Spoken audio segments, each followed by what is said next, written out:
their block totals tonight, and you see how feisty they've been on the defensive end this game. Well, it was Toronto winning their last game against the Los Angeles Lakers. Anderson, and it's good in the assist by Parker. And now an 11-point San Antonio lead. Biyombo with it. He kicks it to Patterson. Patterson a screen on Ginobili. Shot clock at 6. And it's Lowry penetrating. Anderson with the block. Now here's the fast break. Parker leading the way. And it's good. Run through contact. Hits the shot. He'll go to the free throw line. And when they've gone to him, he has come through big time. You got to keep getting him touches. Well, last year, Toronto won their division and got bounced out in the first round. Same result, Clark, they had back in 2014. Yeah, but, you know, despite that sameness, they were an improved team last season, Kevin. They did a lot of the small things better in total, and I thought looked better and more cohesive as a group. All the officials are all over that one. Clearly a foul. I mean, didn't give them any choice but to blow the whistle. I mean, you got to play without fouling. And as you mentioned, the Raptors did improve last season. I mean, they cut back on their turnovers a lot. They were top 3 in the league in terms of taking care of the basketball. Here's DeRozan. After the basket by San Antonio. That is good, and the Spurs lead is cut down to just 12 points on the bucket from Biyombo. Clearly, he's one of the best there is in the business when it comes to making that lead pass. Offensive rebound. Even though he isn't having the best of games from the floor, it hasn't seemed to hurt.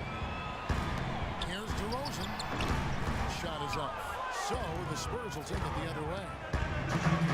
The biggest lead of the game, 15 points. And as you said, the Raptors took care of the ball a lot better and as a result had more assists. They also cut back on their fouls, and that was helpful.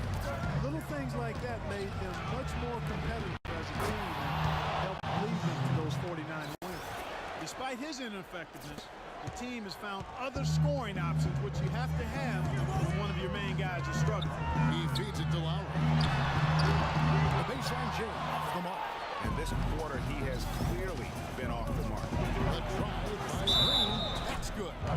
And this is what they wanted. I mean, to announce their presence in this matchup with authority. Very decisive. It can definitely be considered a statement win for the Spurs. Clark, the bench gave him a big lift in this game. Yeah, you always like to see that, Kevin, when your reserves can perform and help you pull out a win. And a milestone win for the season. This will push their victory total to 20 wins even. And with the win approaching, they'll take the first game here of 2 that they'll play against this team. Nice to get that first one out of the way and set the tone. It sure is. It's just a 2-gamer since they're in opposite conferences.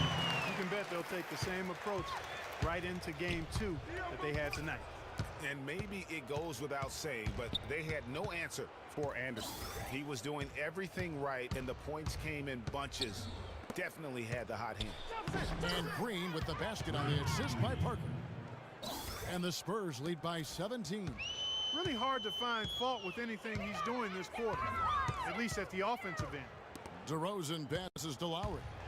So he gets the whistle. Contact on the way up, and 2 shots coming up. And for Kyle Lowry, a guy who just has an unbelievable nose for the basketball, the triple-double comes naturally to him. Top 10 in the league the past 2 seasons. In his short time with the Raptors, he's already their career leader in that category. Catching up on the changes for Toronto. Luis Scola, he's checked in for Patterson.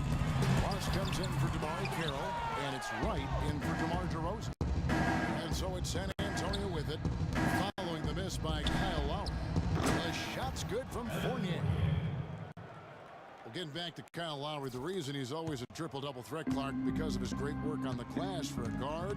Tough, strong, relentless, and committed to getting rebounds. He's got the attitude of a power forward, even though he is a point guard. Good That's point, why he's yeah. one of the best rebounding guards in the league. It's his mentality.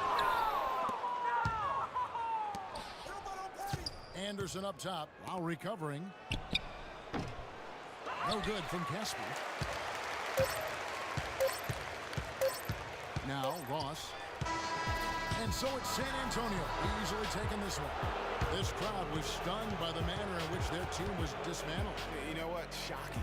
I don't care what the matchup is. You never expect a road team to come in and just cruise to the kind of win they did tonight. And that's going to do it tonight, folks, for our broadcast.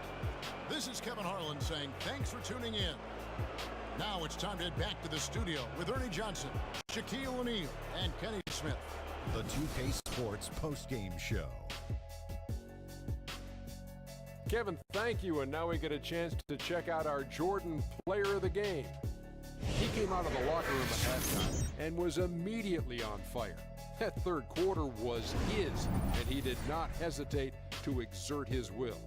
There was nothing they could do to slow him down, Ernie. Man, you go into a building on the road and completely control the action like he did.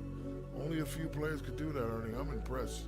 There were a lot of things he did well tonight, but nothing topped what he was able to do on that glass. He exploded for 18 rebounds. This was all about sweat, strength, and energy. He battled hard for position on every single shot attempt and was always ready to pounce when the ball came near him. And that wraps things up, folks. Thanks for joining us. For Shaquille O'Neal, Kenny the Jet Smith, Kevin Harlan, and the rest of the 2K Sports crew, I'm Ernie Johnson. Good night, everybody.